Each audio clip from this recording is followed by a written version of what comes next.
aquilo como se fosse uma dor cotidiana, independente do problema ter sido extirpado. Sabe o que eu fico me perguntando? Qual que é como que vocês lidam com um paciente que tem dor crônica? Porque deve ser horrível, gente. O sujeito sabe que ele está falando com o médico, ele vai prescrever uma medicação, um tratamento, mas ele vai continuar convivendo com aquilo. Qual que é a diferença entre um paciente que tem dor crônica e esse que tem a dor aguda, que ele vai resolver em pouco? Quanto o tratamento reduz dessa dor crônica? Melhora a qualidade de vida. Primeiro, o diferencial para todos os pacientes, independente de onde ele seja tratado, é dar tempo ao paciente. Que esse paciente ele precisa de alguém para ouvi-lo, não somente prescrição. Segundo, esse paciente com dor crônica, ele fatalmente está deprimido, porque a dor crônica leva à depressão e a depressão piora uma dor crônica e começa uma coisa a alimentar a outra. Eu estou deprimida, não vou poder trabalhar mais, tá? Vocês estão vendo? Eu falei. Aí leva a depressão, desculpa. E aí que entra a presença da psicóloga. A psicóloga ela não vai curar a dor desse paciente, mas ela vai ser uma parte fundamental no resultado que a gente vai ter. E depois de quanto tempo que uma pessoa está vivendo essa dor crônica, que ela costuma procurar tratamento? Porque eu acho que é uma coisa que você faz de tudo. Você vai até em mãe de santo, você toma chazinho, você vai procurar. A medicação está muito presente nisso, né? Como, né? Olha, é triste eu ter visto um paciente terminal com câncer de pâncreas, de ouvir de um médico falando que aquilo não tinha cura. Então, assim, se nem um especialista, um médico, não era um especialista, sabia como conduzir um caso como esse, quem me diga a população geral, né? Então, assim, a informação demora muito. O câncer, então, porque eu já vi alguns pacientes com câncer e que dói muito. Vai ser depois essa pergunta? Depois a gente faz essa pergunta. Saber se tem alívio para a dor do câncer. Então, não saia daí, daqui a pouquinho a gente volta com mais Entre Elas, hoje falando sobre dor. Estamos de volta com Entre Elas, hoje falando sobre dor crônica, dor aguda. Estamos recebendo o médico especialista em dor, ele também é anestesiologista, né? O doutor Charles de Oliveira. E a Zezé, no bloco anterior, fazia uma pergunta a respeito da dor do câncer, Zezé. O câncer é uma doença, assim, devastadora e ela dá muita dor. Eu já vi pessoas, assim, gritando. E as pessoas outras, né, que atendem, falando, não tem o que fazer. Tem o que fazer? Sim, 80% das pessoas vão ter algum tipo de dor em alguma fase do câncer. E isso tem que ser acompanhado desde o início, tem que ser tratado com medicações compatíveis com a doença naquela fase. A dor do câncer, ela é controlada, digamos que em 98% das vezes a gente tem um sucesso nesse. E por que os médicos não recomendam? Porque eu já vi médicos mesmo dizendo, não tem jeito, não tem o que fazer. Por que eles não ajudam o paciente? Ou por que o paciente não pede mais tratamentos para... Acho que tem um mix aí. O médico está muito focado no tratamento da patologia, ele olha a doença e, ao mesmo tempo, na nossa cultura latina, o paciente está passando por um período de santificação. Ele acha que aquela dor daquele instante é alguma coisa divina que o está purificando. Porque ele merece também. Ele merece e que pecou por alguma coisa. Está pagando os pecados ali com a dor, é verdade. Eu acho que tem muita gente que pensa assim. Mas só para concluir, é uma coisa que pode ser exaustivo. A maconha, ela tem sido usada, por exemplo, na Califórnia, para tratamentos de alguns tipos de câncer. Realmente tem eficácia isso? Sim. A gente não pode difundir isso, né? Porque dentro da nossa legislação isso é proibido.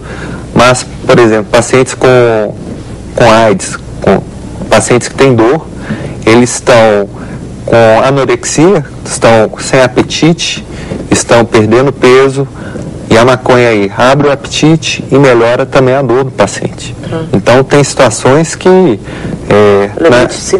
em países que eu já fiz cursos, era prescrição de rotina para determinadas situações. Por exemplo, paciente com AIDS. Agora, doutor, falando em medicação para dores crônicas, a medicação ela pode desenvolver outras doenças e pode debilitar o organismo? Porque eu acho que são doses cavalares que esse paciente tem que tomar, né? E causa dependência também, né? Muita gente tem medo essa coisa do tratamento para poder não prejudicar a qualidade de vida do paciente? Aí entra também um expertise da medicina intervencionista da dor. Então, quando você tem algum tipo de proposta, de algum procedimento intervencionista, que é queimar aquele nervo que está levando a informação da dor, você corta a dor do paciente ou atenua muito. Com isso, a quantidade de medicação que o paciente vai precisar tomar para o alívio daquela dor vai ser uma carga muito menor. Agora, quem reclama mais? Criança? Tem criança com dores crônicas ou não? Todos reclamam de dores, mas a maior faixa etária é de pacientes adultos e terceira idade, principalmente pelas doenças degenerativas da idade, né? Como artrose, por exemplo. Artrite. Agora, voltando ainda a essa questão aí que a Rose tinha colocado, do uso contínuo de medicamento. Uma das coisas que as pessoas têm muito medo é disso, de ficar viciado no medicamento, não poder viver sem o medicamento. Esse risco é forte. Com quais produtos esse risco é maior? Assim, porque a gente ouve o Michael Jackson para dormir e para dor. O cara diz que tomava não sei quanto todo santo dia. Como é que é isso? O caso Michael Jackson foi a utilização de um anestésico que utilizamos dentro do bloco cirúrgico e foi utilizado fora do ambiente cirúrgico e sem a supervisão de um médico presente ali. Então, acho que é um caso muito pontual. Não retrata uma realidade. Mas essa história de criar dependência, então, bem acompanhado, não tem esse risco? A adição à medicação, ela é um fato real. Principalmente em comunidades onde o uso, por exemplo, dos opioides é extremamente difundido. Então, nos Estados Unidos, hoje isso é um problema. Existe uma medicação, não vem ao caso citar o nome, que você deve engolir essa medicação. E ela vai ter uma liberação lenta durante 12 horas. Isso é um benefício que a indústria trouxe para a comunidade médica.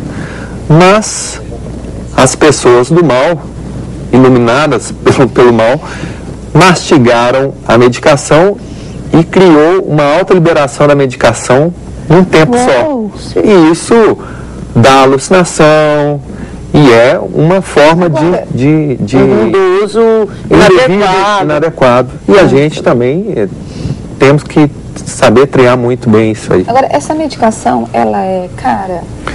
Tem medicações de usos bastante acessíveis, obviamente que são as medicações mais antigas e que muitas delas tem também no sistema de saúde, e tem drogas que estão ainda sob a patente da indústria, que é o desenvolvimento dessa medicação, e tem um custo bastante elevado para quitar o custo dessa patente aí.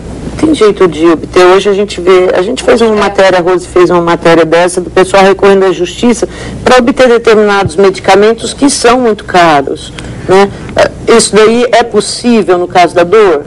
Na justiça? Isso é possível, mas ao mesmo tempo força o médico a forjar alguma coisa. Por exemplo, o uso de anticonvulsivantes são utilizados para pacientes com dores crônicas. E na